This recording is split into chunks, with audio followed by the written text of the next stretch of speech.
Hello everyone, स्वागत है आपका मेरे यूट्यूब चैनल में। तो आज हम लोग इस वीडियो में जानने वाले हैं कि आप जीके की तैयारी कैसे करें। और जीके की अगर आप तैयारी कर रहे हैं तो सबसे इम्पॉर्टेंट चीज़ है वो है लूसेंट की बुक। यानी कि लूसेंट की जो बुक है ये आपके पास ज़रूर होनी चाहिए। आई होप ये बुक आपके पास होगी, और अगर नहीं है तो आप इसे परचेस कर लीजिए, क्योंकि ये जीके के लिए बेस्ट बुक है। लेकिन हम लोग यहाँ पर ये जानेंगे कि आप लोग इस बुक को किस तरह से पढ़ें। ठीक है, इसमें कौन कौन से चैप्टर हैं, क्या क्या चीज़ें इंपॉर्टेंट हैं, और कैसे इसे आपको रीड करना है। तो बाकी थोड़ी सी चीज़ें आज हम इस वीडियो में जान लेंगे कि क्या इसके चैप्टर हैं, ठीक है, कौन कौन से इंपॉर्टेंट हैं, क्या चीज़ें आपको पढ़नी है और किस तरह से आपको पढ़नी है। ये सारी चीज़ें हम अगली वीडियो में जानेंगे, वरना वीडियो बहुत लंबी हो जाएगी और आप लोग फिर इस वीडियो को वॉच नहीं करेंगे। तो जो इन्फॉर्मेशन मुझे आप तक पहुंचानी है वो पहुंचेगी नहीं, क्योंकि आप लोग तो स्टार्टिंग में 2 से 3 मिनट ही वीडियो को देखेंगे। तो अगर कंप्लीट वीडियो देखेंगे नहीं तो आपको कैसे पता चलेगा सारी चीज़ों के बारे में। तो चलिए इस वीडियो को शुरू करते हैं, और बाकी ये वीडियो आपको पसंद आए तो पसंद आने के बाद आप इस वीडियो को लाइक कर दीजिएगा, ना पसंद आए तो डिसलाइक कर दीजिएगा। चलिए शुरू करते हैं वीडियो। तो चलिए पहले ये जान लेते हैं कि लूसेंट बुक को आपको किस तरह से पढ़ना है। उसके बाद हम ये जानेंगे कि कौन कौन से इसमें चैप्टर हैं, क्या क्या चीज़ें यहाँ पर बताई गई हैं। तो पहली चीज़ तो ये है कि अगर आप किसी भी बुक को पढ़ते हैं, चाहे वो लूसेंट हो या कोई भी अदर बुक हो, तो सबसे इम्पॉर्टेंट चीज़ ये होती है कि आपने जो कुछ भी पढ़ा आप उसको डिस्कस करें। यानी कि ग्रुप डिस्कशन जिसको बोलते हैं वो आपको करना बहुत ज़रूरी है। आप अपने फ्रेंड्स के साथ जो है ग्रुप डिस्कशन कर सकते हैं। आपने कोई भी वहाँ पर टॉपिक पढ़ा, उससे रिलेटेड आप आपस में क्वेश्चन आंसर करें। ठीक है, आप उससे पर्सन से कोई प्रश्न पूछे, वो आपसे कोई प्रश्न पूछे। इसका बहुत बेनिफिट होता है, क्योंकि अगर आप आपके जो भी फ्रेंड हैं उन्होंने आपसे कोई क्वेश्चन किया और आपने उसका रिप्लाई दे दिया, यानी कि आपने उत्तर उसका बता दिया, तो आपका जो सेल्फ कॉन्फिडेंस है वो काफ़ी बढ़ जाता है। और नेक्स्ट टाइम जब आप पढ़ते हैं तो आपको पढ़ने में भी बहुत अच्छा लगता है, क्योंकि आपको लगता है कि अगर अगली बार उस पर्सन ने मुझसे कोई भी क्वेश्चन किया तो मैं उसका आंसर जो है वो दे दूँगा। ठीक है? तो आपको बहुत बढ़िया लगता है कि हाँ, मैंने उसका रिप्लाई दे दिया, और जो पर्सन है जिसने आपसे पूछा उससे भी लगता है कि हाँ, बहुत अच्छे से ये पढ़ाई कर रहा है। ठीक है? तो आप दोनों मोटिवेट होते हैं। आपने क्वेश्चन का आंसर दिया, आपको भी मोटिवेशन मिला, और जिस पर्सन को आपने आंसर दिया उसे लगा कि हाँ, ये अच्छे से पढ़ाई कर रहा है, तभी तो इसने इस क्वेश्चन का आंसर दिया। तो वो भी पढ़ाई करने के लिए थोड़ा-सा उत्साहित हो जाता है। तो आप लोग 2 से 3 अपना जो भी है ग्रुप बना लीजिए अच्छे से, और ग्रुप डिस्कशन के माध्यम से जो कोई भी बुक हो उसको आप रीड करिए, तो आप देखेंगे कि आप वहाँ पर अच्छा स्कोर करेंगे। अब बहुत से स्टूडेंट ऐसे भी हैं जो कॉलेज नहीं जाते, ठीक है? घर पे पढ़ाई कर रहे हैं, तो ये सारी चीज़ें उनके पास अवेलेबल नहीं हो पाती कि वो अपने जो भी फ्रेंड्स हैं उनसे ग्रुप डिस्कशन कर पाएँ। तो वो लोग क्या करें, किस तरह से वो मतलब जो है वो पढ़ाई कर सकते हैं? तो इसका बेस्ट वे है कि आप खुद से ही क्वेश्चन करें। जैसे कि आपने कोई भी टॉपिक जो है वो पढ़ा, जैसे कि भारत का इतिहास पढ़ा, यहाँ पर जो है वेद दिए हुए हैं, ऋग्वेद, यजुर्वेद, सामवेद, अथर्ववेद। तो आपने इन सबको पढ़ लिया पहले अच्छे से। ठीक है, आपने थोड़ा-सा पढ़ लिया, आपको याद हो गया, समझ में आ गया किस तरह की चीज़ें हैं, और उसके बाद आपने बुक को बंद कर दिया। और फिर आप खुद से ही क्वेश्चन करें कि भाई ऐसा बताइए कि ऐसा कौन-सा वेद है जो गद्य और पद्य दोनों में है। ठीक है? तो इस तरह से क्या होगा, आपको थोड़ा-सा लगेगा कि हाँ, एक तो आपको क्वेश्चन भी याद होते जा रहे हैं, अगली बार आपको लगेगा कि भाई मैंने तो पूरी बुक तैयार कर ली। ठीक है? क्योंकि आपको वहाँ पर जो-जो इम्पोर्टेंट क्वेश्चन है वो आपको याद होते जा रहे हैं। तो एक मेथड तो ये हो गया कि आप लोग ग्रुप डिस्कशन करें। अगर ऐसा नहीं अवेलेबल है तो आप सेल्फ क्वेश्चन भी कर सकते हैं, ये भी बेस्ट वे है। और बाकी दूसरी जो चीज़ है वो है अंडरलाइन मेथड। यानी कि आपने जो भी पढ़ा, आपको वहाँ पर इम्पोर्टेंट लगा, आपने उस चीज़ को अंडरलाइन कर लिया। और अंडरलाइन जब आप किसी भी चीज़ को कर लेते हैं तो नेक्स्ट टाइम जब आप वहाँ से गुजरते हैं, यानी कि अगर आपने कुछ भी पढ़ा, जैसे कि आपने वेद पढ़ लिए जैसा मैंने आपको बोला, ठीक है, और आपने वहाँ पर अंडरलाइन कर दिया कि ऋग्वेद जो है, ठीक है, इस वेद के ऋचाओं को पढ़ने वाले ऋषि को होत्र कहते हैं। तो अगली बार जब आप पेज को पलटेंगे, ठीक है, और आपने वहाँ पर अंडरलाइन किया होगा, तो वो चीज़ें जो हैं आपको ज़्यादा वहाँ पर आपका फ़ोकस होगा, आपको ना पढ़ते हुए भी आप इस चीज़ को पढ़ लेंगे, क्योंकि वो चीज़ अलग से थोड़ा शो हो रही है।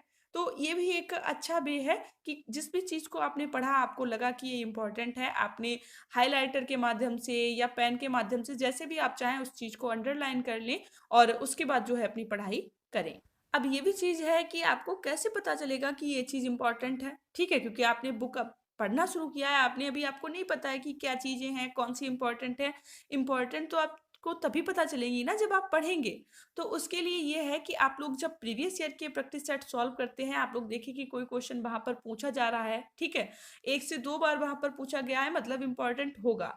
तो उससे रिलेटेड आप अगर कोई क्वेश्चन आपके सामने आता है, अगर आप बुक पढ़ रहे हैं, तो आप उसको अंडरलाइन कर लीजिए। ऐसा नहीं है कि आप पूरी बुक ही अंडरलाइन कर दें। ऐसा भी होता है कई बार कि अच्छा लगता है ना कि कलर है, चलो भाई पूरे पे कर देते हैं, तो आपकी जो बुक है वो पूरी खराब हो जाएगी। तो ऐसा नहीं है कि हर चीज़ आपको अंडरलाइन करना है। आप सोचेंगे लूसेंट है तो इसमें तो सारा कुछ ही इम्पोर्टेंट है, चलो सारा अंडरलाइन कर देते हैं। तो ये नहीं करना है आपको। जो इम्पोर्टेंट है, जो अभी तक पूछा जा चुका है, वो सारी चीज़ें जो हैं आपको अंडरलाइन करनी है। और बाकी आपको नोट्स भी बनाने हैं। अगर आप बना सकते हैं, अगर नहीं बना सकते तो कोई प्रॉब्लम नहीं है। आप लोग जो है टिक करते जाइए या अंडरलाइन करते जाइए। इस तरह से भी आप सारी चीज़ें कर सकते हैं, लेकिन अगर नोट्स बना लेते हैं तो उसका भी बहुत बेनिफिट है। नेक्स्ट चीज़ ये है कि आप लोग लूसेंट को किस तरह से तैयार करें। तो वो ये है कि आप लोग इसे पेज वाइज़ जो है रीड करें, क्योंकि आप ऐसा ना करें कि आपने बुक उठाई और उसको पलटना जो है वो शुरू किया और जो भी पेज निकल आया आपने उसको रीड कर लिया, ठीक है? आपने 1 घंटे, 2 घंटे जितना भी आपने समय दिया उसको पढ़ा और बंद कर दिया। नेक्स्ट डे आपने फिर यही किया, आपने बुक उठाई और फिर उसको पेज को पलटा और फिर से पढ़ना शुरू कर दिया। ये आपको नहीं करना है। आपको प्रॉपर वे में चीज़ों को बाँट लेना है कि मुझे आज इतिहास पढ़ना है, भूगोल पढ़ना है। और ये चीज़ करते समय ये बात और ध्यान रखनी है कि आपको 2 चीज़ें एक साथ लेकर चलनी है। जैसे कि इतिहास और भूगोल हो गया, आप मतलब जब पढ़ना शुरू करें, तो ऐसा करें कि आप 2 पेज जो हैं वो इतिहास के पढ़ लें और 2 पेज जो हैं वो भूगोल के पढ़ लें।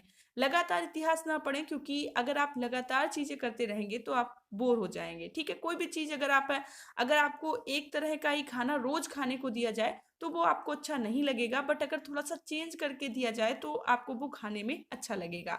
तो वही सारी चीज़ें पढ़ाई में भी हैं। तो आप जो है 2 पेज इतिहास पढ़ें, उसके बाद 2 पेज भूगोल पढ़ें। तो आपका जो माइंड है वो भी चेंज हो जाएगा और चीज़ें आपको पढ़ने ले में भी जो है वो इंटरेस्टिंग लगेंगी। और जब आप सोच लें कि मुझे ये पढ़ाई करनी है या ये बुक तैयार करनी है, तो वो चीज़ें आप रेगुलर करें। हाँ, हो सकता है कभी कोई आपके घर में काम है या कोई भी चीज़ है, तो थोड़ा-बहुत 1-2 दिन का चल जाएगा। बट ऐसा नहीं है कि आपने सोचा आज करूँगा, आपने पढ़ाई शुरू की, उसके बाद 10 दिन तक आपको याद ही नहीं है कि आपको करना क्या है। तो 1-2 दिन की कोई प्रॉब्लम नहीं है, बट ज़्यादा टाइम का ब्रेक आप बीच में ना लें, क्योंकि आपने जो भी याद किया वो आप भूल जाएँगे। तो ऐसा नहीं है ना, जितनी मेहनत आपने की, वो भी खराब गई। तो आप जो है 1-2 दिन की कोई दिक्कत नहीं है, बट ज़्यादा लंबा ब्रेक जो है बीच में नहीं होना चाहिए। बाकी चलिए जान लेते हैं कि इसमें चैप्टर्स कौन-कौन से हैं।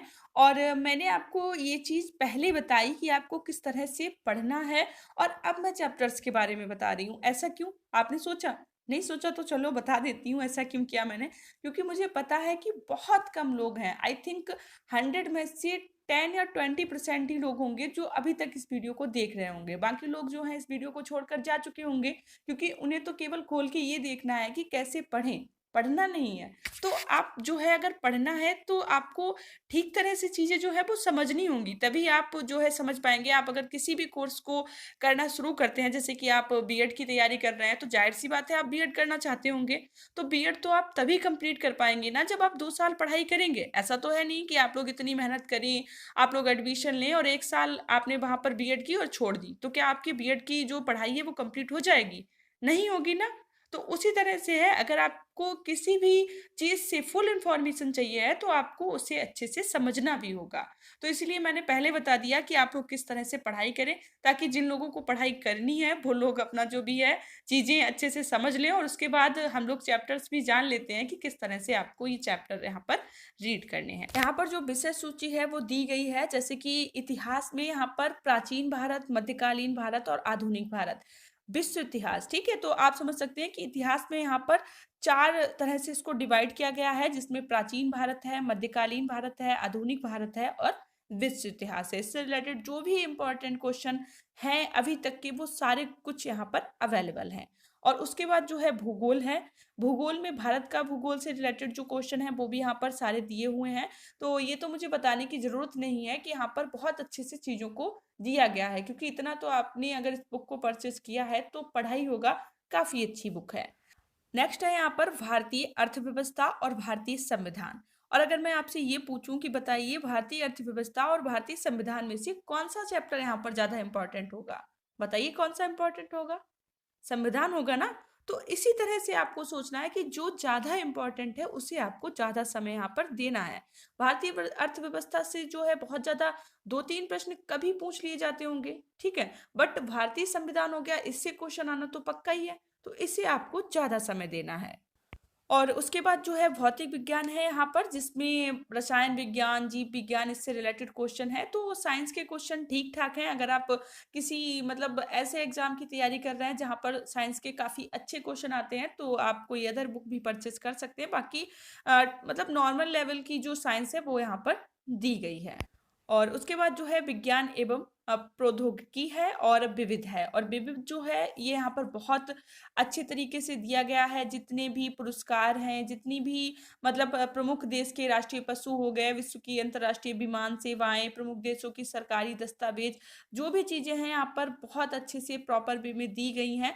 और विविध से क्वेश्चन भी हर बार आता है, पक्का है एग्जाम में आना। तो इसको आपको अच्छे से रीड यहाँ पर करना है। और उसके बाद जो है खेल कूद और कंप्यूटर, इससे रिलेटेड जो क्वेश्चन है वो भी यहाँ पर है। जैसे कि ओलंपिक खेल कब से शुरू हुए, ठीक है, किस तरह से, ये किस देश से शुरू हुए, या राष्ट्रमंडल खेल कब से शुरू हुए, ये सारा कुछ यहाँ। और उससे रिलेटेड जो भी पुरस्कार हैं, या मतलब कितनी प्रमुख खेलों में एक पक्ष के खिलाड़ियों की कितनी संख्या होती है, ये सारा कुछ यहाँ पर दिया गया है।